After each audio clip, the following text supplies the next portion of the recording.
ఎందుకు వచ్చినామనే ప్రశ్న వస్తే ఆయన ఆ భూమి మీద దృష్టి పెట్టిండు కాబట్టి, ఆయన మంత్రి అయిండు కాబట్టి, ఆయన చెప్పినట్టు అధికారులు అందరూ వింటారు కాబట్టి, ఆయన ఎట్లా అంటే అట్లా సరే అనే వ్యక్తులు ఉన్నారు కాబట్టి, వాళ్ళ ద్వారా లేని వివాదాలు ఎట్లా సృష్టించారు, లేని సాక్ష్యాలు ఏ విధంగా సృష్టించారు అనేది సాక్ష్యాలతో సహా మీ ముందు పెడతాను నేను. ఒక 5 నిమిషాలు మీరు నాకు సమయం ఇస్తే ఓపికతో 5 నిమిషాల్లో చెప్పిస్తా.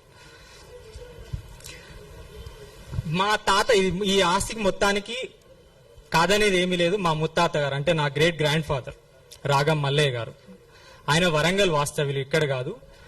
ఆయన అజంజాహీ మిల్, నిజాం ప్రభుత్వం యొక్క అజంజాహీ మిల్లో ఆయన ఉద్యోగి. ఆయన రిటైర్ అయిన తర్వాత మా తాతగారు కూడా కొద్ది కాలం అందులో ఉద్యోగం కూడా చేశారు. మా తాతగారు రాగం ఎమ్మెల్యే, ఆయనకు 5 కుమారులు. ఆయన కూడా అక్కడ ఉద్యోగం చేశారు, కమ్యూనిస్ట్ ఉద్యమాల్లో పాల్గొన్నాడు, మిల్లు సంక్షేమం కోసం పాటుపడ్డాడు. 1960లో ఈ భూమి ఆయన సంపాదించడం జరిగింది ఆయన రిటైర్మెంట్ డబ్బులతో. అదే పాటు వరంగల్లో కూడా ఆయన ఆస్తులు సంపాదించాడు. 1960లోనే మా తాతగారిని ఇక్కడ పంపించడం జరిగింది ఆయన్ని.